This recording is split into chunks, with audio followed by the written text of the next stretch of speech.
Bonsoir à tous, j'espère que vous avez passé un très bon week-end. Messieurs et dames, merci en tout cas de démarrer la semaine avec nous sur le grand rendez-vous. Et pour cette première soirée, nous serons avec des profils suivants.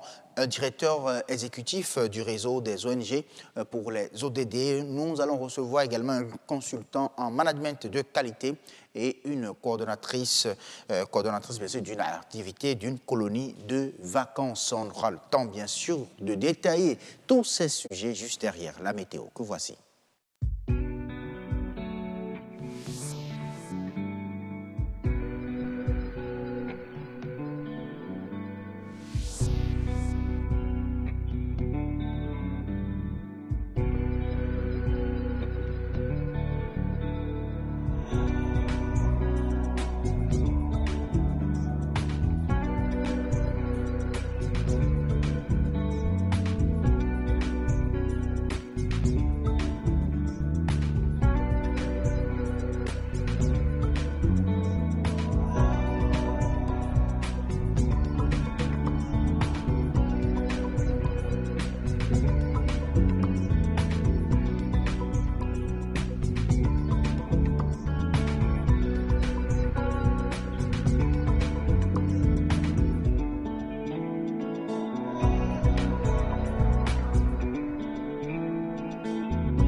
C'est bien sûr le grand rendez-vous sur BB24 et cette édition colle au concept du développement durable.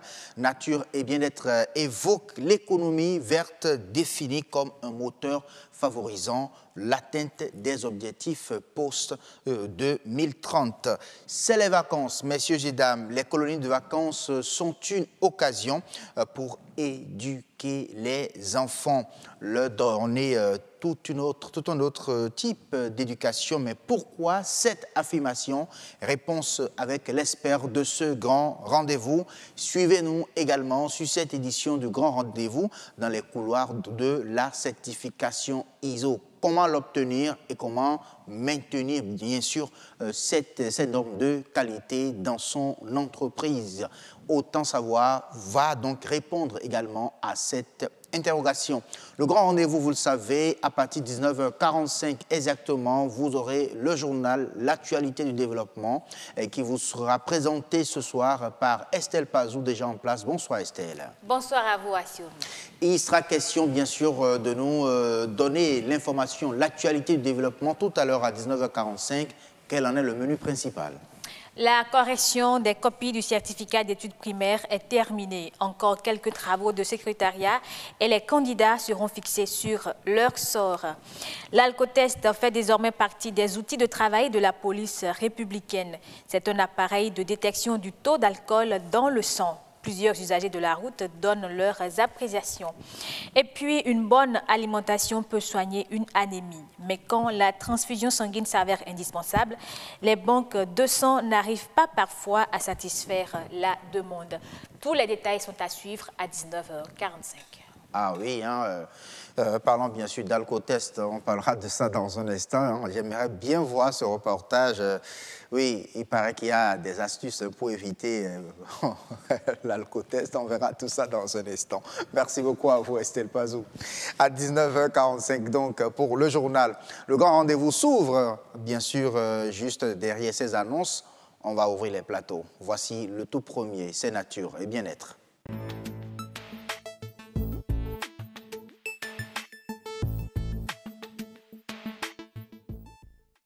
nature et bien-être, nous parlons économie verte aujourd'hui. Économie verte définie comme moteur pour favoriser l'atteinte des objectifs du développement durable post-2030. On aura le temps, bien sûr, de détailler, bien sûr, cette question tout à l'heure avec Amandine Aniabossou et son invité. Nous allons suivre tout d'abord ce reportage signé Amandine Aniabossou. Regardez. L'idéal qu'est le développement de la cité est au cœur de ce séminaire qui se tient dans cette salle de réunion de la mairie de Cotonou. C'est un séminaire de formation initié par le réseau des organisations non gouvernementales pour les objectifs du développement durable et le cadre de concertation des organisations de la société civile pour l'agenda 2030. La rencontre est ouverte aux multiplicateurs objectifs pour le développement durable du département du littoral. L'atelier de ce jour, vendredi 6 juillet 2018, est une activité du RODD en collaboration avec le cadre de concertation des OSC sur l'agenda 2030 au Bénin. Il intervient dans le cadre de la mise en œuvre des activités programmées dans le plan de travail annuel 2018 du réseau.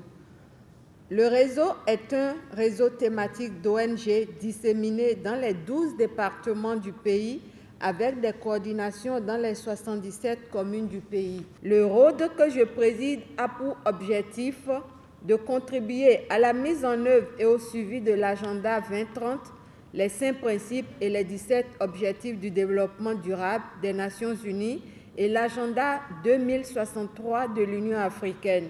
3 communications suivies de débats constituent l'essentiel des activités inscrites au programme de ces assises.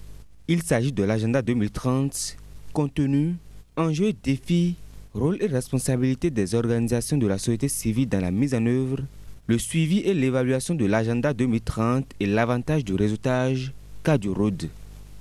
Au cours de cet atelier, les travaux de groupe vont nous permettre d'identifier les actions phares à mener à court terme dans nos arrondissements respectifs pour le reste de l'année, de définir une feuille de route, le partage d'expériences et de nos bonnes pratiques dans le cadre de l'agenda 2030 des Nations Unies.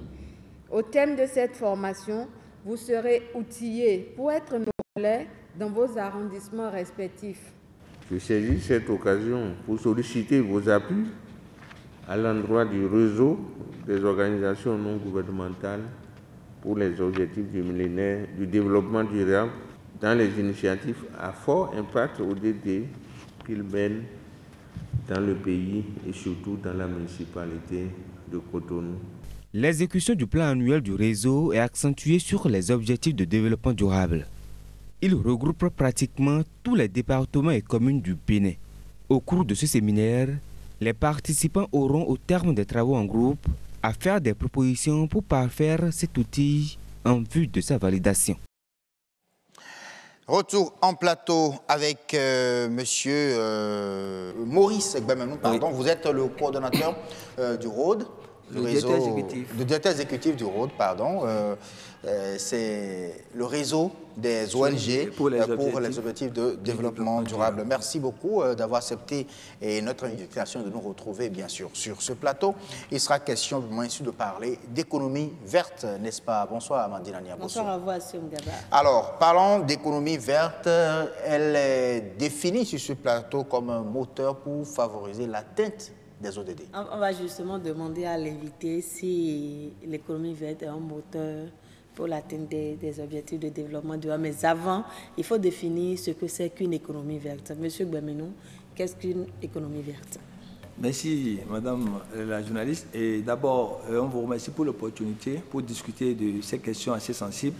Et l'économie verte, vous n'êtes pas sans savoir que depuis longtemps, on a toujours dit que l'économie du Bénin se repose sur quoi? Sur l'agriculture. Oui. Et donc, si notre économie, même du pays, se repose sur l'agriculture, il est de bon ton qu'on puisse dire également que l'économie verte est un moteur pour l'atteinte des ODD. Et donc, l'économie verte, c'est quoi? C'est toute activité que nous menons liée donc à l'environnement, qui touche à l'environnement et qui permet donc d'avoir des devises et de gagner sa vie, et qui permet aux gens de trouver de l'emploi, de pouvoir, disons, s'exercer et d'avoir leur plein épanouissement. Donc, en résumé, l'économie verte, c'est l'ensemble de tout ce que nous menons comme activité qui ont trait disons, à l'environnement et qui permet donc de gagner sa vie et d'avoir des devises pour le pays. Et que comprendre alors par ODD, parce qu'on ne peut pas parler d'ODD sans définir également. Ok, je vous remercie. Vous savez, on a quitté les EMD pour les ODD. Et l'un des péchés des EMD, c'est quoi? Ça a pris la dimension sociale des questions de développement, mais a occulté le côté environnemental, d'où l'aspect non durable du développement. Et les EDD sont venus corriger ces lacunes des EMD. Et désormais, les EDD prennent en compte non seulement les questions sociales, non seulement les questions économiques, mais également les questions écologiques, les questions environnementales pour garantir la durabilité du développement. Parce que vous ne pouvez pas vous développer, vous ne pouvez pas exploiter les ressources naturelles et hypothéquer l'avenir des générations à venir. Donc c'est en cela que nous situons donc cette thématique, l'économie verte, dans le dispositif de l'atteinte des ODD. Et quel est l'état des lieux alors quand on parle d'économie verte, l'état des lieux au Bénin? Ok, je vous remercie. L'état des lieux, c'est comme un diagnostic. Quand on fait l'état des lieux, c'est de montrer peut-être les forces, les faiblesses, les menaces, les opportunités. Nous, on n'aura pas à aller dans tous les détails. De façon plus simple, l'état des lieux aujourd'hui en matière d'économie verte, on peut dire que de façon formelle, il n'y a pas, disons, de mécanisme de mesure de notre économie verte. Vous n'êtes pas sans savoir que tous les paysans aujourd'hui que nous avons, qui sont dans la production végétale, ils sont dans l'économie verte, ils sont dans l'emploi vert. Tous ceux qui sont dans les recyclages des ordures, dans, disons, la transformation des déchets plastiques en pavés, ils sont dans l'économie verte.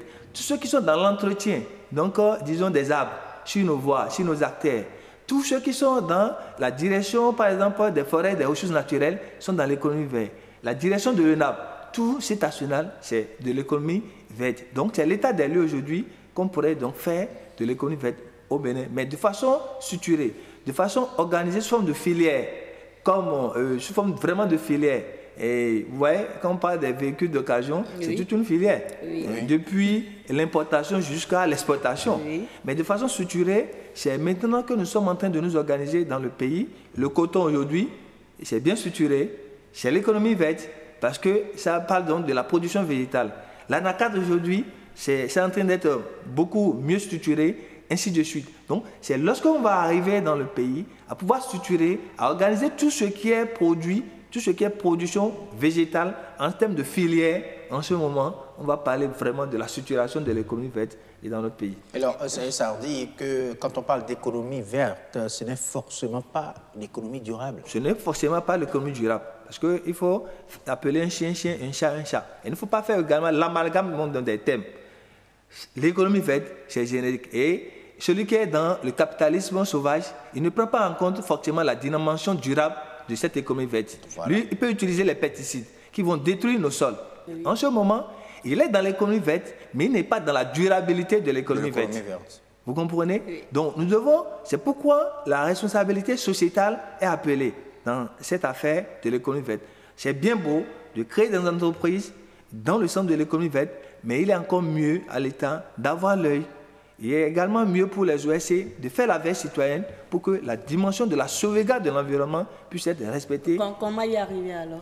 C'est une affaire, donc, disons, de volonté politique et de bon sens et de la responsabilité de chaque acteur. Vous savez, les EDD, il y a un principe sacro-saint des EDD qu'on appelle ne laisser personne de côté. Que ce soit des vieillards, que ce soit des moins jeunes, les plus jeunes, les femmes, les personnes handicapées, les démunis, les personnes du troisième âge, les secteurs privés, les universitaires, les députés, les maires, tout le monde doit être concerné par les questions du développement durable. Donc, pour y arriver, il faut interpeller la responsabilité de chaque acteur. Qu'est-ce que l'État fait dans ce sens? Qu'est-ce que les ONG, en tant qu'OSC, nous avons le droit de regard qu'on appelle la veille citoyenne. Qu'est-ce que nous faisons pour tirer la sonnette des entreprises qui sont dans les dérives?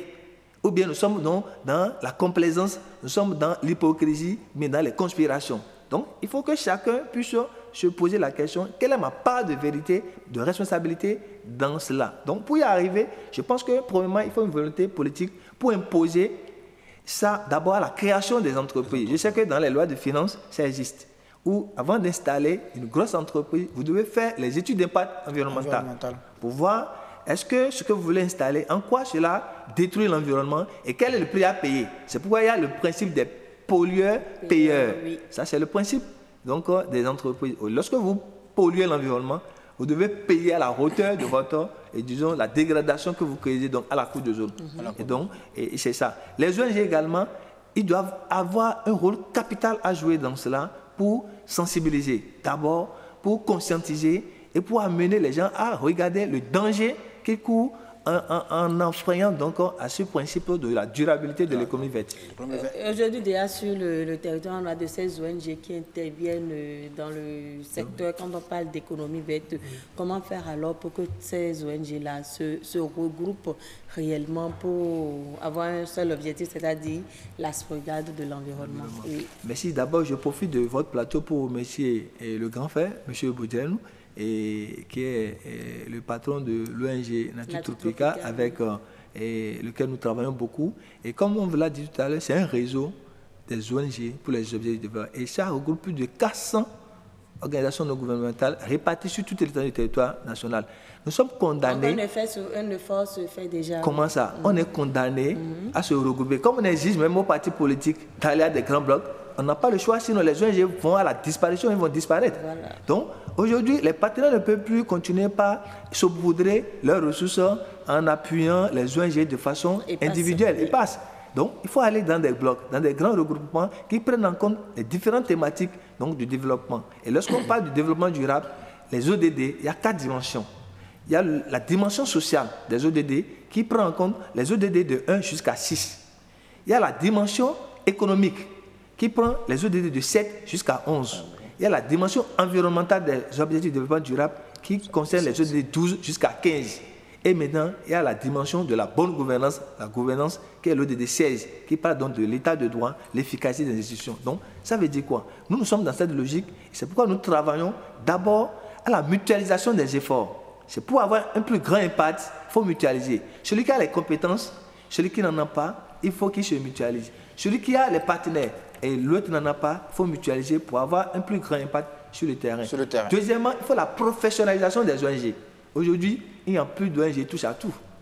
Il faut qu'on sente, d'abord à partir de ta dénomination, on puisse savoir tu es dans quel ODD. Nous, on travaille pour spécialiser les ONG aujourd'hui pour que ceux qui sont dans la santé, on puisse avoir les professionnels de la santé, ceux qui sont dans l'environnement puissent savoir de quoi ils parlent et non parce qu'il y a des opportunités, se positionner pour faire de la NACA.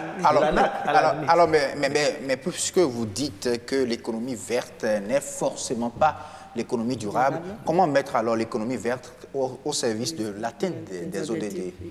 Ok. Et tout à l'heure, je vous ai rappelé les 4 dimensions du développement durable. Oui. Vous imaginez qu'on puisse enlever, si on enlève cette dimension de l'économie verte, ça ne peut pas. L'économie verte, c'est quoi? Cela crée d'abord de l'emploi. Et il y a beaucoup aujourd'hui qui sont dans l'emploi vert. Oui. Tous ceux qui travaillent, qui gagnent leur vie à partir de l'environnement, ils sont dans l'emploi vert. Et c'est capital. Parce que pour atteindre les objectifs, il faut avoir les moyens. Lorsque vous gagnez votre vie, vous avez un salaire, vous êtes dans l'emploi décent. Et ça, c'est l'ODD 8, la croissance économique et le travail décent. Lorsque vous gagnez votre vie, vous pouvez réduire la faim, vous pouvez réduire donc, disons, la pauvreté, vous pouvez avoir accès aux soins de santé, l'électricité, l'éducation, etc. Donc, c'est capital qu'à partir de l'économie verte, les gens puissent gagner leur vie en créant de l'emploi vert. Ils ont des revenus et à partir de ces revenus, ils sont en mesure d'atteindre les autres objectifs. Et donc, c'est capital aujourd'hui. On ne peut pas occulter l'économie verte et amputer ça des dimensions du développement et dire que d'ici à l'horizon 2030, on pourra donc les atteindre. Merci beaucoup à vous, M. Maurice Gbemenou. Merci à vous. Le vendredi prochain, on va se focaliser spécifiquement sur la dimension environnement. La dimension environnement. Oui, des ODD. Merci beaucoup à vous, Amandine Niabosso. Merci, M. Gbemenou. À très bientôt. Merci infiniment. Allez, le grand rendez-vous continue avec l'ESPER. Cette fois-ci, on parle colonie de vacances.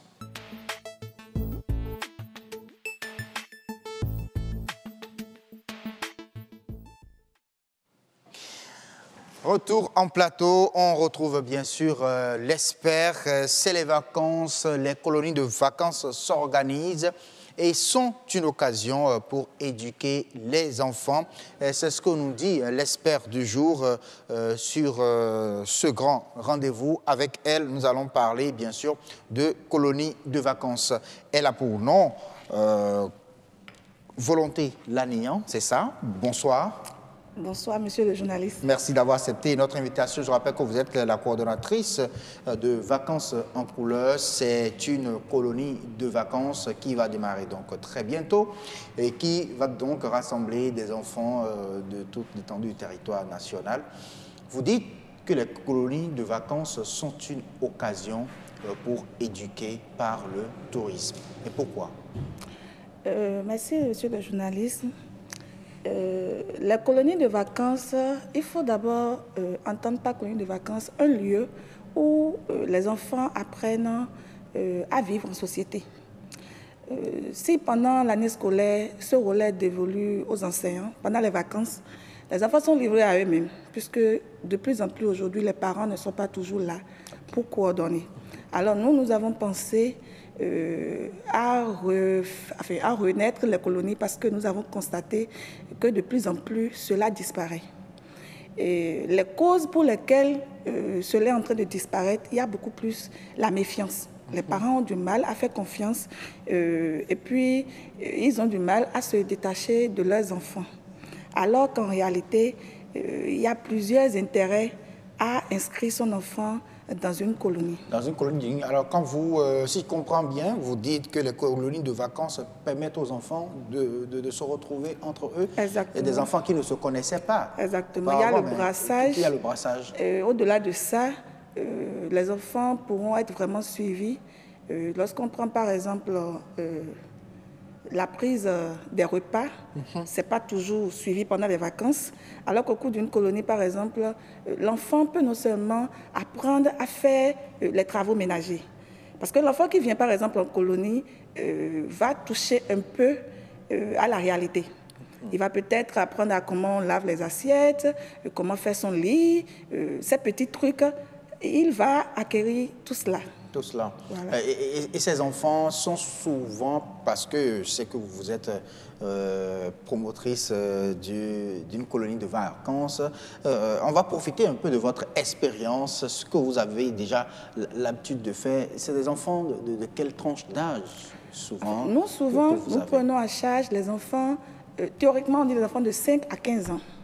Ok. Voilà. Mais pour qu'un enfant de 5 ans il participe, l'idéal serait que peut-être sa grande sœur soit là pour faciliter un peu la chose. Sinon, un enfant qui peut déjà peut-être se prendre en charge, disons 7 ans. 7 ans. Voilà.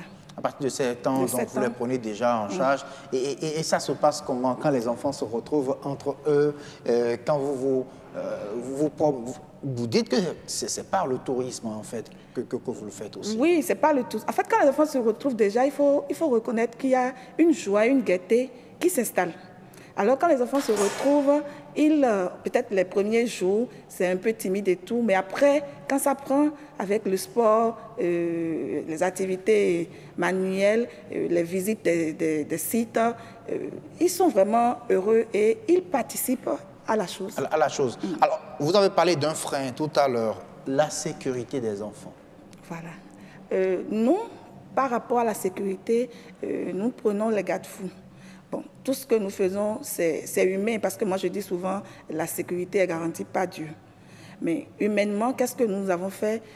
Nous essayons de travailler en collaboration avec la police républicaine, qui essaie de nous donner un laissez-passer sur tout le territoire, enfin le trajet que nous couvrons. Oui. Alors, de façon à ce que, quel que soit l'endroit où on se trouve, nous nous inscrivons dans le commissariat de la ville et nous demandons la protection. Bon, au-delà de ça, nous prenons des assurances tout risque pour chaque enfant qui est inscrit. Voilà. Donc, vous conseillez que souvent, pour des colonies de vacances, que cela soit ainsi et que ça pourrait vraiment donner plus de garanties aux parents pour pouvoir laisser leurs enfants aller en colonie. Exactement. Maintenant, l'autre chose peut-être que je n'ai pas abordée, c'est l'aspect sanitaire. L'enfant qui, par exemple, peut tomber malade au cours du séjour. La particularité chez nous, c'est que dans notre équipe, nous avons un médecin à bord. Nous avons un médecin à bord, le docteur Joyce Fandoran, à qui je fais d'ailleurs un coucou, qui est avec nous et qui prend en charge les enfants dès que surviendrait une maladie. Une maladie. Voilà, donc... Alors, quand on prend maintenant l'aspect tourisme, qui apporte forcément quelque chose à l'éducation de ces enfants, pourquoi est-ce que vous vous basez en fait sur un circuit touristique, histoire d'éduquer ces enfants-là? Ok, je vous explique. En fait, nous nous basons sur le tourisme parce que, vous voyez déjà à l'école, les enfants apprennent théoriquement les choses. Quand on prend par exemple l'histoire du royaume d'Abomey, un tour au musée permet aux enfants de toucher du doigt la réalité. Oui. Alors, les enfants, une fois dans ces sites, bon, quand je prends l'exemple d'Abomey toujours, ils verront la récade, tout ce qu'on leur a appris théoriquement à l'école, ils toucheront du doigt et cela leur permettra de comprendre davantage l'histoire de notre pays. Alors si je comprends bien, il y a beaucoup à apprendre. Exactement. Exactement. Donc, les vacances ne sont plus forcément ces moments de loisirs où il faut juste s'amuser. Au-delà des loisirs, nous capitalisons quelque chose et les enfants aussi capitalisent. Voilà. On peut même dire que c'est le loisir à côté de l'éducation. Exactement. Le loisir éducatif. Exactement. C'est l'éducation culturelle. Et souvent, les colonies de vacances durent combien de temps? Les enfants se retrouvent juste Normalement, une bonne colonie, c'est au moins 1 mois. Oui, normalement, c'est 1 mois. Mais avec les phénomènes de cours de vacances et tout ce qu'il y a, on a du mal à prendre les enfants pendant 1 mois. Donc, nous faisons 1 semaine avec les enfants, on découvre le pays, on définit l'AS. Chaque année, ce n'est pas le même trajet. Donc, pendant les 1 semaine, les enfants essaient de découvrir. Est-ce que déjà, après donc, ces colonies de vacances, vous suivez ces enfants, histoire de voir est-ce que l'impact de ces colonies de vacances-là sur eux, est-ce qu'ils arrivent, leurs résultats s'améliorent au cours de l'année? Ça s'améliore. En fait, nous sommes lancés dans ce truc il n'y a pas très longtemps. Et parler des statistiques, nous avons des chiffres. Comme par exemple, la colonie de cette année, nous avons voulu impliquer des enfants démunis. Et c'est des enfants, en fait, dont nous avons suivi le parcours scolaire. C'est des enfants que nous avons pris le soin d'inscrire à des ateliers. Nous faisons des ateliers au-delà de la colonie que nous organisons. Nous faisons des ateliers de danse, de conte, de théâtre, de poésie pour les enfants. Alors, nous avons remarqué que les enfants qui, au départ, ne brillaient pas forcément à l'école, une fois qu'ils viennent et qu'ils suivent, ils ont un avantage. Quel est cet avantage? Je vous explique. Pour, par exemple, faire de la poésie, ça nécessite un effort de mémoire. Alors, l'enfant à qui nous apprenons à faire de la poésie, à faire du théâtre, bizarrement, on remarque qu'il a une facilité à apprendre ses leçons. Et du coup, le résultat est là. Ils excellent. Alors, cette année, par exemple, nous avons pris à charge 5 enfants démunis. Parmi le lot, nous avons essayé de voir qui sont ceux qui ont le plus travaillé. Et nous avons pris 5 que nous allons ajouter aux autres enfants pour faire la colonie de cette année. Voilà la particularité. Donc, les enfants d'une certaine classe sociale comprendront, avec le brassage, ils comprendront qu'en réalité, il y a des enfants qui n'ont pas les mêmes chances que eux, et cela leur permettra quand même de prendre conscience de ce qu'ils ont, de l'avantage que la vie leur a offert. Vous voyez un peu. Et les autres enfants aussi, ils auront aussi à se battre dans la vie pour pouvoir atteindre le niveau des autres. Voilà. Ah oui, véritable brassage également par le circuit touristique qui permet également aux enfants de découvrir, de connaître davantage leur pays. Mais ce que nous vivons aujourd'hui et ce qui est de plus demandé par la communauté internationale, c'est le civisme qu'il faut apprendre à l'enfant, le patriotisme également. Est-ce que c'est des valeurs que vous développez Exactement, oui. Enfin, il y a tellement de modules. Je ne peux pas me mettre maintenant ici à définir le chronogramme, le planning que nous avons. Oui. Mais nous avons des animatrices vraiment outillées qui se chargeront d'inculquer un tant soit peu ces valeurs qui disparaissent. Parce que si déjà nous avons initié ces colonies, c'est pour corriger un problème social. Très bien. Vous voyez un peu. Donc, forcément, nous parlerons de l'éthique, de la morale et tout. Puisque effectivement, il y a ce problème qui se pose aujourd'hui. Les enfants ne savent plus ce qui est la normale. La normale est devenue la normale.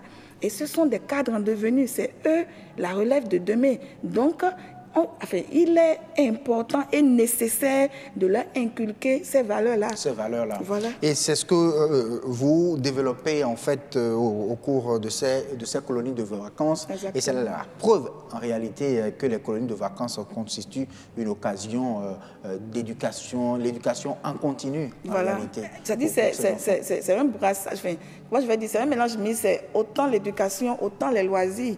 Un peu de loisirs, un peu d'éducation. Voilà. Parce que par exemple, après avoir visité tout ça, ils seront appelés à rendre. Il y aura des enseignants, bon, pas des enseignants vraiment enseignants, mais qui vont leur apprendre comment rédiger, par exemple, parce que quand ils vont faire les comptes rendus de ce qu'ils ont visité et tout, et on va leur apprendre comment faire des rédactions. Voilà un peu. Tout simplement. Ah oui, en tout cas, très très riche hein, comme contenu, parlant bien sûr de colonies de vacances. On comprend tout simplement que les colonies de vacances, comme d'aucuns le pensaient en réalité, que bon, c'est également une occasion de dépravation où les enfants ne sont pas bien encadrés et tout le reste. Je pense que c'est tout à fait le contraire. Et ce qu'il faut en réalité, c'est de donner des garanties aux parents en prenant vraiment des mesures pour que ces enfants-là puissent gagner, profiter vraiment de ces occasions. Merci beaucoup en tout cas d'être venu sur ce plateau, expliquer aux uns et aux autres ce qu'il faut pour faire vraiment des colonies de vacances, des occasions d'éducation pour ces enfants. Merci, monsieur le journaliste. C'était un plaisir, en tout cas, d'avoir discuté de tous ces sujets avec vous. Le plaisir partagé. À très bientôt à vous. Merci beaucoup également à vous, chers téléspectateurs. Restez toujours en notre compagnie puisque le grand rendez-vous continue et va donc recevoir Agnès Bello et son invité dans un instant. Ce sera sur Autant Savoir pour parler qualité, normes ISO.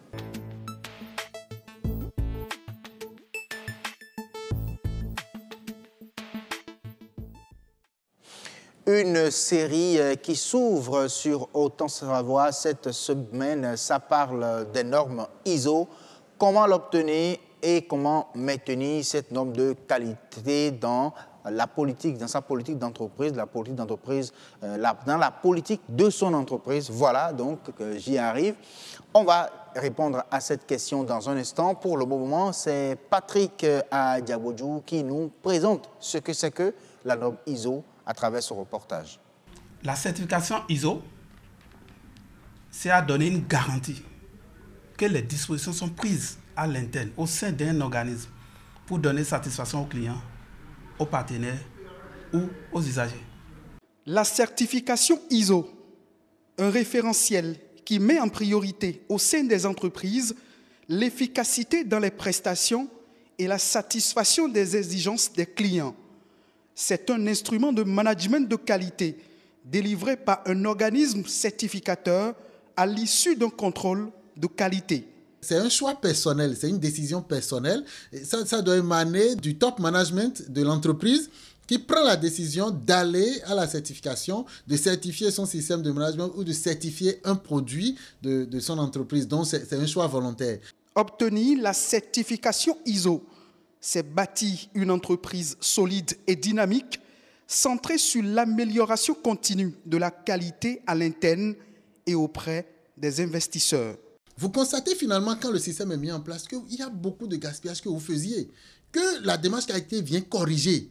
Donc, automatiquement, ça constitue le premier gain que fait l'entreprise, c'est-à-dire l'augmentation du chiffre d'affaires, l'augmentation de la crédibilité vis-à-vis des clients et même à l'international, l'augmentation de la notoriété de l'entreprise même. Tout cela est pris en compte et c'est ça le retour cash qu'obtient toute entreprise qui va à la certification ISO. L'Office de radiodiffusion et télévision du Bénin, ORTB, s'est engagé depuis l'installation en décembre 2016 de l'actuel directeur général Joël Rundolo dans une nouvelle dynamique pour l'obtention de sa certification ISO.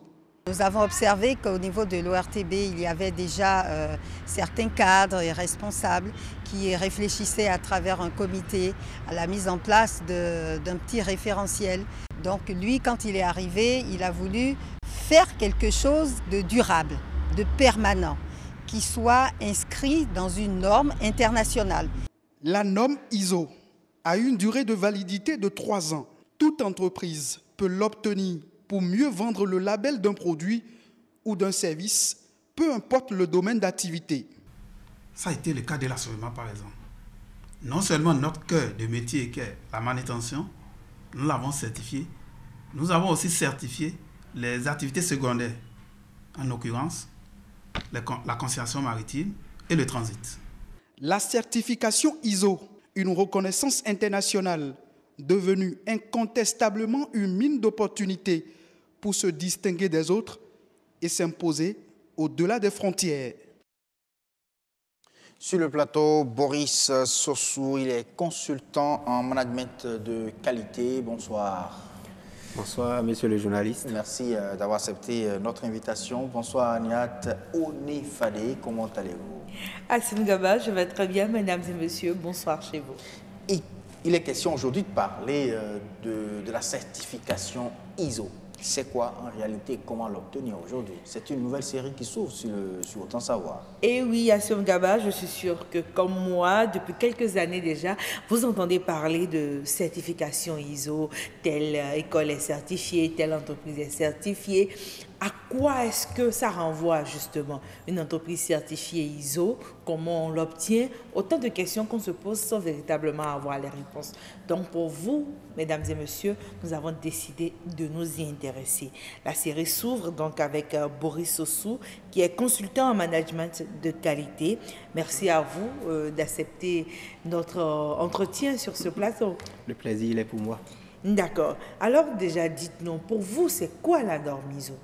Alors, lorsque nous parlons de norme ISO, c'est un ensemble de règles qui sont établies par consensus avec les consommateurs et également les autres parties intéressées. Et c'est défini au plan international par l'Organisme international de normalisation qui est justement ISO et qui a été créé depuis 1947 et son siège s'est basé à Genève en Suisse. Donc cet organisme réunit 163 pays qui font le consensus autour des exigences qu'il faut dans différents secteurs. Y a-t-il des pays africains parmi ces 163 pays? Bien sûr, il y a des pays africains dont le Bénin. Donc le Bénin est membre à part entière de l'ISO et participe à l'élaboration des normes et peut ainsi vendre également les normes ISO et les transposer au plan national dans sa législation. Voilà. Donc lorsque nous parlons spécifiquement des normes ISO, il y a plusieurs domaines, comme je le disais, donc plusieurs secteurs d'activité qui sont embrassés. Quels sont les secteurs les plus prépondérants? Voilà, actuellement, la norme qui est le plus en vogue, c'est la norme ISO 9001, qui donne les exigences pour le management de la qualité. Et il s'agit d'une norme d'application générique, donc pour tout type d'entreprise, quelle que soit la taille ou le secteur d'activité. Donc, lorsque vous vous engagez pour cette norme-là, c'est que vous envisagez pour votre entreprise d'améliorer la qualité de vos produits et services. D'accord. Quelles sont les autres normes qui ont pignon sur eux? Nous avons aussi la norme ISO 14001 qui parle du management de l'environnement. Aussi ISO 22000 qui parle du management de la sécurité des denrées alimentaires et plein d'autres normes également. D'accord. Alors ici, nous allons beaucoup plus nous appesantir sur comment est-ce qu'on apprécie les avantages d'être certifié ISO. Voilà. Alors, déjà, lorsque vous parlez de certification, il faut dire que la certification, c'est une procédure qui est conduite par un organisme tierce partie pour pouvoir donner l'attestation que vous fonctionnez en suivant des exigences. Quel est cet organisme? Il y a plusieurs organismes qui sont accrédités pour le faire. D'accord. Donc, nous avons des organismes en France ou en Afrique du Nord qui permettent de délivrer la certification. C'est pour s'assurer de la véracité des informations fournies par l'entreprise. Exactement. C'est une entreprise extérieure qui s'en charge? Oui, c'est bien ça, parce que vous ne pouvez pas être en même temps jugé partie. Et il faut dire qu'au sein de l'UEMOA, il y a des démarches qui sont en cours pour mettre en place un organisme de certification également.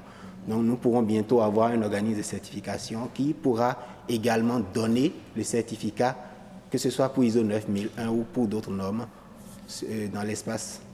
Alors déjà, moi je me demande, est-ce que le fait qu'on n'en ait pas dans la région UEMOA ne rend pas plus cher justement cette certification ISO? S'il faut qu'on ait des experts qui viennent d'ailleurs, ça doit revenir un peu plus cher. Non, mais quand vous définissez la cherté, c'est par rapport à quelque chose. Lorsque vous mettez en place les normes ISO, vous devez pouvoir peser les avantages et les contre. Alors, le fait de faire venir des auditeurs d'autres pays, effectivement, ça peut un peu agir sur le coût, mais on choisit parfois d'y aller de façon groupée. Donc, plusieurs entreprises qui veulent être certifiées se mettent ensemble, partagent les coûts et ça diminue pour eux les charges dans leur fonctionnement. D'accord. Comment l'obtient-on en réalité? Comment on obtient la certification? Oui. Déjà, vous choisissez votre référentiel. En l'occurrence, l'ISO 9001 qui est le référentiel le plus utilisé, comme je l'ai déjà dit. Oui. Donc, vous choisissez votre référentiel et vous voyez quelles sont les exigences contenues dans ce référentiel-là. Par exemple, quand vous prenez ISO 9001, il y a 7 chapitres d'exigences qui parlent du contexte de l'entreprise, le leadership, comment est-ce que les processus supportent, donc notamment par rapport à la mise en place des ressources pour le fonctionnement et l'activité opérationnelle, comment tout cela se déroule et enfin, comment est-ce qu'on mesure les performances au sein de l'entreprise et les améliorations qui sont conduites. Donc, lorsque vous vous engagez dans une norme, donc ISO 9001 par exemple, vous prenez ces exigences et vous les transposez dans votre réalité en tenant compte de votre contexte. Alors, ce processus peut durer pendant plusieurs mois parce que vous avez une façon de fonctionner déjà et il y a une nouvelle façon qui viendra se greffer à votre habitude. Donc, ce n'est pas tout bouleversé parce que lorsque nous parlons d'amélioration, nous pouvons avoir des améliorations par rupture où là, vous décidez de tout et de reprendre à zéro. Ou vous faites des améliorations pas percées, c'est-à-dire vous faites de petites innovations qui, ensemble, vont conduire à de grandes améliorations. Ou tout simplement, vous faites de l'amélioration continue qui vous amène à faire de petites pas au quotidien, mais à terme, vous amène à progresser véritablement et à améliorer la qualité de vos prestations. Alors, pour vous, une entreprise gagne véritablement à être certifiée ISO? Toujours. En termes de gains, à part... Oui, toujours, en termes de gains. Oui. Parce que déjà, par exemple, dans l'élément que vous aviez passé tout à l'heure, il y a un des intervenants qui parlait des coûts de la non-qualité. Lorsque vous n'avez pas une organisation qui vous permet d'assurer que vos processus sont adéquats pour fournir les résultats auxquels vous vous attendez, vous serez surpris à la fin de vous retrouver avec des produits soit invendables ou que vous ne pouvez pas mettre en consommation. Donc, vous vous rendez compte avec moi que l'impression, la perception que ça va laisser sur vos clients est pire que le peu de moyens que vous auriez mis en place pour assurer le contrôle nécessaire pour garantir la qualité de vos prestations. Mais comment on arrive à constater en réalité que l'entreprise a continué avec ces exigences qu'on lui avait reconnues en lui accordant cette certification? C'est peut-être pour ça la durée de 3 ans. Est-ce qu'il faut reprendre à chaque fois? Exactement. La certification, elle est accordée sur une période de 3 ans. Okay. Mais ça ne veut pas dire que sur les 3 ans, on vous laisse tranquille. L'auditeur qui est venu pour une première certification chez vous, la première année, l'année qui suit, il revient pour faire un audit de surveillance. Il vient faire un audit de surveillance pour s'assurer que les dispositions qu'il a vues en place l'année dernière ont toujours eu cours et qu'il y a encore des améliorations qui ont continué. De la même façon, la deuxième année, il revient pour un deuxième audit de surveillance et au bout des 3 ans, vous pouvez aller à un audit de renouvellement. Donc, ce n'est pas une certification obtenue comme un diplôme où vous allez vous coucher et puis ça continue pour toute la vie. Il faut toujours continuer de travailler. Donc, maintenir l'amélioration, toujours. Oui, on reviendra tout à l'heure à comment est-ce qu'il faut maintenir cette amélioration-là pour aider donc les entreprises qui sont déjà certifiées ISO à continuer bien sûr dans cette marche-là. Pourquoi pas dépasser ces référentiels-là. On va y revenir dans un instant. Pour le moment, c'est Estelle Pazou qu'on va retrouver dans la rédaction de BB24. Il est 19h45 sur le grand rendez-vous. C'est le journal.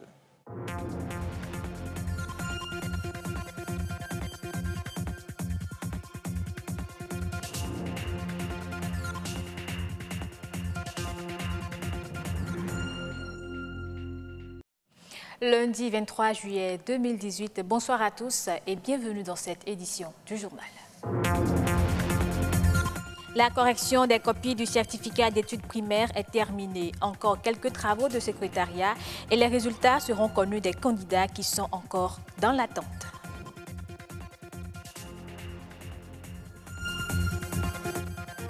L'alcotest fait partie des outils de travail de la police républicaine. C'est un appareil de détection du taux d'alcool dans le sang. Plusieurs usagers de la route donnent leurs appréciations. Et puis, en cas d'anémie, une meilleure alimentation peut vous guérir. Mais quand il faut obligatoirement faire la transfusion sanguine, les banques de sang ne répondent pas toujours à la demande.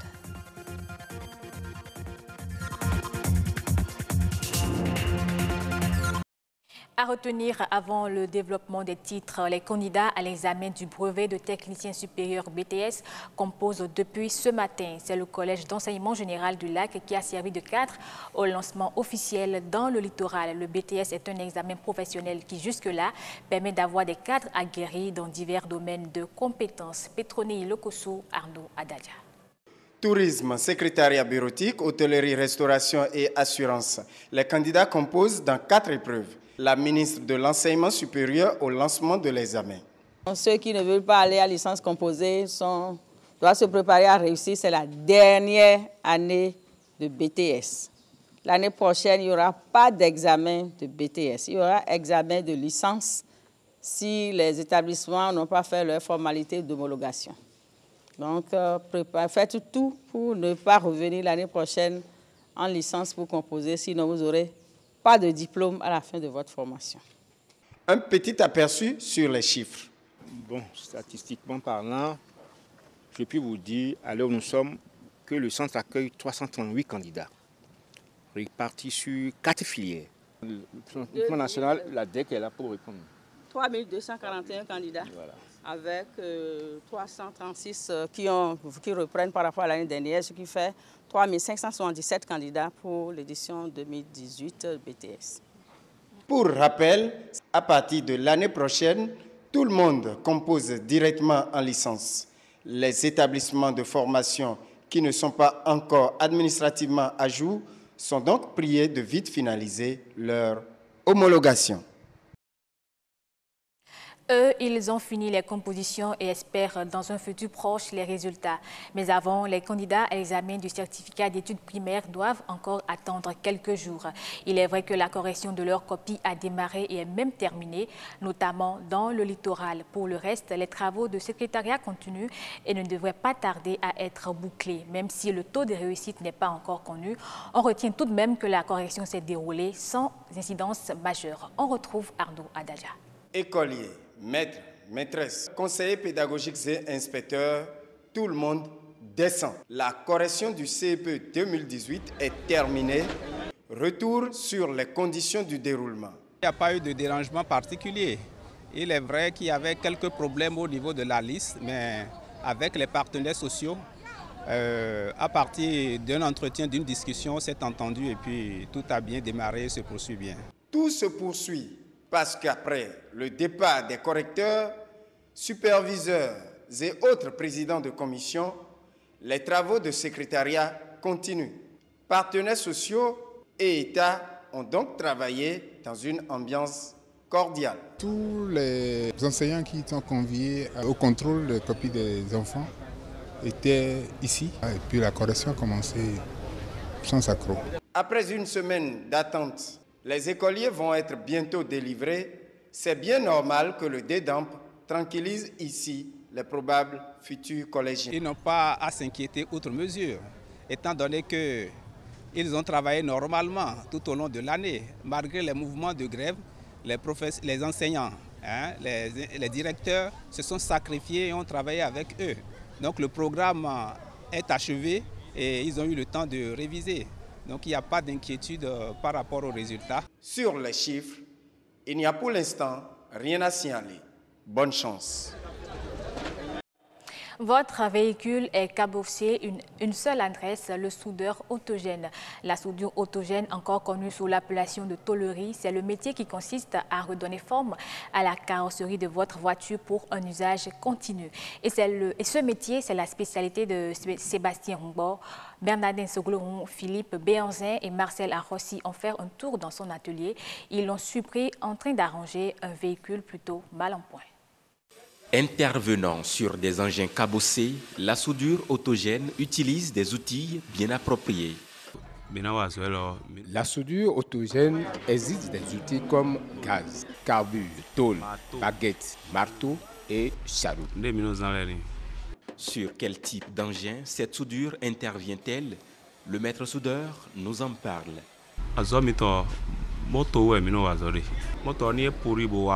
Nous arrangeons les véhicules dont la carrosserie a de problèmes. Et nous le faisons sans faute. Seulement si le cas est très grave, les propriétaires n'arrivent pas à faire face aux dépenses.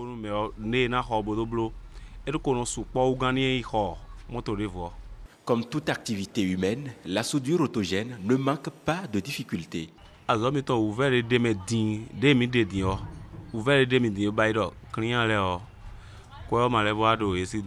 les temps qui courent, beaucoup nous laissent les véhicules sous les bras. Aussi avons-nous décidé qu'ils les gardent dans leur maison en attendant de trouver les moyens pour les réparer.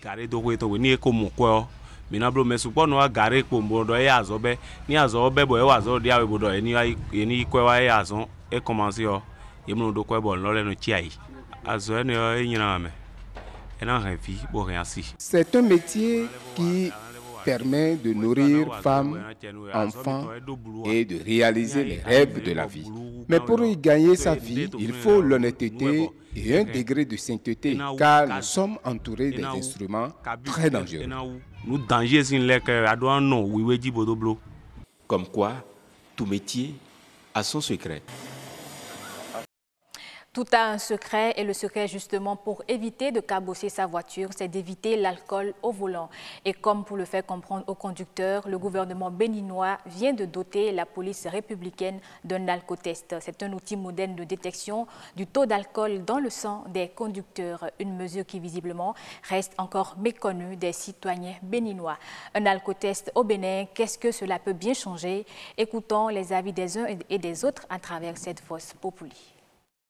C'est louable l'effort de l'État pour la police républicaine parce que l'alcool au volant ou soit au guidon est une mauvaise chose et ça cause beaucoup d'accidents dans les rues et dans nos villes. Je pense que si la police républicaine peut tenir dur avec ça là, c'est-à-dire qu'il n'y aura plus de cas d'accident et les citoyens seront mieux à l'aise. C'est bon. C'est bon, c'est aussi une avancée pour nous. Ça prouve que le Bénin avance. Ça prouve que nous avançons. Donc, moi, j'ai apprécié. Seulement, il faut d'abord une sensibilisation de base. Franchement, bon, du côté du gouvernement, je ne sais pas. Sinon, si c'est la population, je ne vois pas qu'il y ait d'intérêt. À l'état d'un homme, pour être un vrai conducteur, il ne faut pas être sous l'effet de l'alcool. Ça, c'est clair et sûr et certain. Bon, il y a des moments, des week-ends, où on va à une invitation ou bien à un mariage. Bon, l'homme doit displayer. Mais il ne faut pas dépasser les bords. Moi, je pense que c'est une très bonne décision, c'est à encourager et ça va quand même permettre de prévenir justement beaucoup de cas d'accidents. Cet outil vient justement apporter un plus. En ce sens qu'aujourd'hui, si la police républicaine a pris ses dispositions, moi je pense que c'est à encourager, tout simplement parce que nous ne sommes pas sans savoir que beaucoup d'accidents, beaucoup de cas d'accidents qu'on enregistre, qu'on recense justement au niveau des circulations à Cotonou, sont dus en fait à l'état d'ivresse dans lequel sont les conducteurs généralement à Cotonou, sinon au Bénin. Sensibiliser de mieux en mieux justement la population. Et c'est une question de temps, il ne faut pas tout de suite chercher à réprimer, il faut conscientiser d'abord, sensibiliser les gens sur en fait, le bienfait. Parce qu'à un moment donné, il faut comprendre que non, le citoyen lambda, il faut l'appeler justement à lui imposer justement sa propre sécurité. On ne peut pas développer un pays dans lequel les enfants qui doivent produire la richesse se tuent, s'entretuent ou meurent d'accident par la faute d'un verre de plus. Ouais, le citoyen lambda ne sait peut-être pas ce que c'est. Nous voyons ça à la télévision, dans les films. Et en réalité, chez nous, c'est à applaudir, c'est à saluer. En Algérie, la Société nationale d'électricité et de gaz, Sonelgaz, a mis en place depuis 2013 22 000 km de lignes électriques à moyenne et à faible tension dans le pays. Elle a également implanté des milliers de transformateurs électriques dans le réseau électrique national. Ce faisant, la compagnie électrique nationale est parvenue à réduire les perturbations dans la fourniture de l'électricité aux populations. Elle a également accéléré l'électrification des zones du pays non raccordées au réseau et accéléré le rythme de mise en œuvre des travaux de réparation. Les principaux exportateurs mondiaux de sucre ont demandé à l'Union européenne, l'Inde et au Pakistan de mettre fin à leurs subventions publiques. C'est ce qu'a annoncé l'Alliance pour la libéralisation et la réforme du commerce du sucre. L'organisation fait valoir que les incitations publiques encouragent une production excessive, ce qui conduit in fine à une chute des prix mondiaux en deçà des coûts de production, même dans les pays les plus efficients de la planète. L'anémie touche près d'un quart de la population mondiale. Elle est causée principalement par une carence en vitamines. Suite à une maladie chronique, on peut également être anémié. Dans certains cas, les médecins recommandent une bonne alimentation pour y remédier. D'autres cas nécessitent obligatoirement une transfusion sanguine. Se pose alors le problème de la disponibilité de ce liquide vital dans les banques de sang. Bénédicte Possou, Fallon Asilo, Marcel Arossi. Généralement dû à un manque de fer, l'anémie est un état de santé morbide qui affecte la quantité et la qualité des globules rouges dans le sang. Ils sont nombreux, les facteurs qui justifient cet équilibre rompu. L'anémie veut surtout dire diminution du taux d'hémoglobine dans le sang en dessous des valeurs normales. Les causes de l'anémie sont multiples, mais on peut les regrouper en 3 grandes catégories. Première catégorie, la production insuffisante de sang, qui est due au manque des nutriments tels que le fer, l'acide folique et certaines vitamines, les protéines également.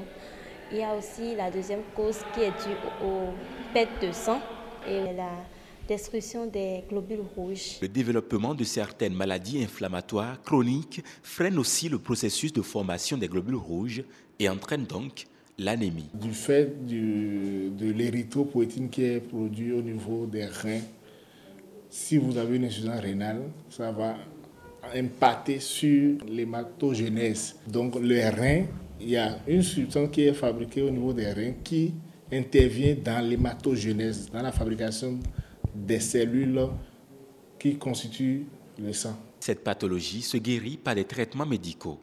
Ces traitements sont encore plus efficaces quand ils sont accompagnés d'un apport nutritionnel. En général, l'individu doit augmenter sa consommation en fer, en protéines, en acide folique et certaines vitamines. Et il faut aussi augmenter sa consommation de fruits. Cependant, le besoin d'une transfusion sanguine s'impose quand il s'agit d'une anémie chronique, mais force est de constater que ce besoin n'est pas toujours satisfait. La demande est multipliée au moins par 20. Oui, puisque en pédiatrie, vous allez en pédiatrie, c'est des... les malades, les enfants sont là-bas avec le paludisme grave qui arrive sous sa forme anémique. Donc, on n'arrive pas à satisfaire les demandes. Sur 100 transfusions de sang effectuées dans les dossiers de malades, en parcourant le dossier, on s'est rendu compte que 62% ne sont pas vraiment bien indiqués. Il y a du gaspillage. On n'a pas déjà un niveau de collecte suffisant et nous gaspillons. Les deux se combinent, la pénurie se fait présente. Grosse fatigue, difficulté à respirer, mauvaise concentration, menstruation altérée sont entre autres symptômes de cette maladie. Si certains de ces symptômes apparaissent et que l'on pense avoir affaire à l'anémie, le mieux est de contacter un spécialiste le plus tôt possible. Fin de ce journal. Merci de l'avoir suivi et bonne suite des programmes sur BB24, la chaîne du développement. Allez, merci beaucoup à vous, Estelle Pazou, pour la présentation. Une très, très jolie coiffure ce soir. Merci, Assim Gaba. Allez, retour avec M. Sossou sur la question de certification ISO. Comment se gère l'après-certification? On revient sur la question, M. Sossou. Bien. Alors, Déjà, il faut rappeler un peu le parcours qu'une entreprise a eu à faire avant de se faire certifier. On part souvent d'un diagnostic, un état des lieux pour voir qu'est-ce qui est disponible dans l'entreprise et quelles sont les actions complémentaires à mener. Donc c'est sur cette base-là que l'entreprise a eu à conduire son processus de certification jusqu'au bout. Donc une fois que vous êtes certifié, il reste probablement des actions dans ce plan que vous aviez eu initialement que vous n'aviez pas pu finir. Peut-être faute de moyens ou faute de planification, vous avez dû reporter. Donc vous regroupez ces ensembles d'actions-là avec les actions d'amélioration qui sont issues des dysfonctionnements que vous constatez dans votre entreprise. Ce n'est pas que vous vous faites certifier parce que vous n'avez plus de dysfonctionnement, mais vous relevez ces dysfonctionnements et vous mettez en place les actions qu'il faut pour les corriger. L'auditeur de certification également qui est venu peut avoir des recommandations pour vous. Donc vous intégrez tout cet ensemble-là que vous mettez en œuvre pour un nouvel audit qui viendra, donc l'audit de surveillance de l'année qui va suivre votre certification. Alors, pour pouvoir gérer toutes ces actions, il est bien que votre équipe soit formée pour ça. Donc, il faut faire former votre personnel. Et qui forme finalement? Est-ce que c'est le cabinet d'audit agréé pour pouvoir vous suivre pour le processus d'obtention de la norme ISO ou c'est sur le tas? Voilà. Dans le cas de figure que nous avons ici, ce n'est pas l'organisme certificateur qui doit faire ces formations. Lui, vous certifie, il reste dans ce champ-là. Mais vous pouvez faire appel à un cabinet conseil qui peut-être vous a accompagné déjà pour mettre en place votre système de management de la qualité pour être certifié. Donc moi, par exemple, je fais partie d'un cabinet d'études. Donc vous pouvez inviter un cabinet d'études qui vous aura accompagné et qui peut accompagner également pour les formations. Donc les formations, vous pouvez les faire pour les responsables qualité qu'on désigne et également pour ceux qu'on appelle des pilotes de processus, c'est-à-dire ceux qui pilotent les grands systèmes d'activité que vous avez dans votre entreprise. D'accord. Maintenant, le cabinet ne sera pas seulement chargé de vous accompagner sur le point formation, il y aura d'autres attributs à ce cabinet-là qui vous accompagnent tout au long. Le cabinet, il est chargé de vous donner les conseils qu'il faut pour que vous puissiez implémenter complètement les exigences de la norme. Alors, mesdames et messieurs, vous l'avez compris, hein, ce n'est pas gratuit, mais on y gagne beaucoup à aller vers la certification ISO. Demain, on en parle encore. Mercredi aussi, on reviendra toujours sur la certification ISO. On espère qu'à la fin, on comprendra davantage ce que c'est. Merci à vous de nous avoir suivis. On remercie M. Boris Sossou et on lui dit à la prochaine. Assiem Gaba. Merci beaucoup à vous, Agnette Bello. Merci, M. Sossou. À très bientôt. Merci, à très bientôt. Le grand rendez-vous pratiquement terminé. Un tour sur la toile pour l'ActuWeb.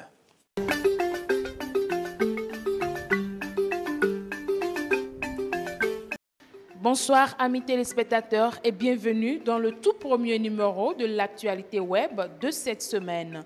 Comme première information, 2 ans déjà qu'on note la disparition de Jean-Bi Girimana, un jeune journaliste recru à Iwaku, en Burundi. C'était le 22 juillet 2016 que Jean-Bi Girimana a prévenu sa rédaction vers 11 h qu'il allait faire un saut à Bugarama sans donner plus de précision. Vers 15 h, une femme inconnue appelle le siège d'Iwaku et annonce qu'il a été enlevé. Il a disparu comme ça un vendredi 22 juillet. Il y a eu un coup de fil vers la rédaction d'Iwaku qui a informé le rédacteur en chef que Jean-Bi Girimana venait d'être arrêté. Pour rappel, Jean-Bi Girimana était l'une des bêtes noires du régime, un transfuge de la radio-télévision REMA, proche du pouvoir. On l'avait recruté justement pour ses qualités de journaliste d'investigation. 2 ans après sa disparition, ses collègues s'en souviennent encore. Autre actualité pour ce jour, le futur roi d'Angleterre a fêté hier ses 5 ans. Chaque année, pour son anniversaire, le petit prince George pose devant un photographe. Pour l'occasion, la famille royale a dévoilé une photo inédite du garçonnet au sourire rayonnant. Le palais de Kingston a publié samedi soir un prélude à l'anniversaire du prince d'Angleterre prévu pour le dimanche 22 juillet, un cliché du futur roi pris lors du baptême de son frère, le prince Louis. Le fils de William et Kate affiche un large sourire alors qu'il se tient debout devant un mur des jardins de Clarence House. Une photo largement appréciée des fans de la famille sur Twitter. Le duc et la duchesse de Cambridge sont très heureux et laissent ces quelques lignes sur le compte Twitter, je cite, « Merci pour tous vos gentils messages ». Une dernière actualité à présent, à quoi ressemble le régime d'un bodybuilder? C'est à cette question que l'actualité sur le net a essayé de répondre ce jour. 20 000 calories par jour, c'est ce qu'il faut. Robert Upset, un Américain de 29 ans, mesurant 2,3 mètres pour 180 kilos, affirme être l'homme le plus fort de la côte ouest et le deuxième de tous les États-Unis. Il exerce le métier de strongman. Dans un reportage du site internet Mushi, il révèle comment il entretient son physique en dehors de la salle de gym. Amateur de bonne chair, il confie ingurgiter en 15 000 et 20 000 calories par jour. En revanche, il rejette tous les produits préparés et surgelés sans aucun apport nutritif et trop riches en lipides selon lui. Robert Upset est un père et un époux aimant qui n'hésite pas à préparer sa recette secrète dès qu'il en a l'occasion. Tout ce qu'il faut pour garder le titre du plus fort de la côte ouest. Et c'est sur cette information que se referme l'actualité web de ce jour, lundi 23 juillet 2018. Merci de l'avoir suivi. À bientôt.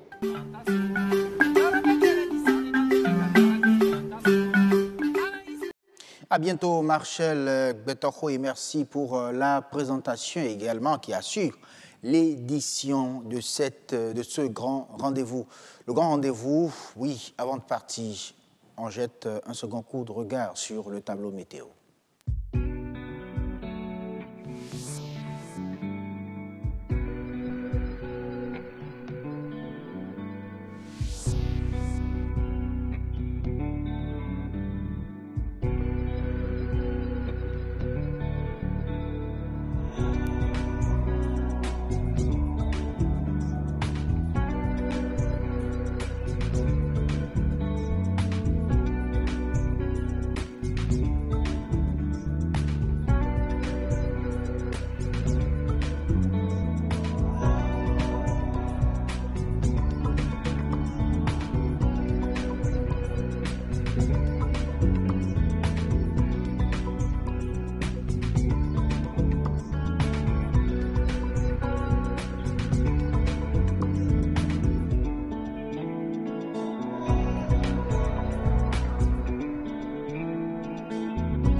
Oui, la semaine ne vient que de commencer sur le grand rendez-vous. On va se retrouver demain déjà à 19h pour le deuxième numéro de cette semaine. Parlons bien sûr de grand rendez-vous. Bonne soirée sur BE24 et ciao.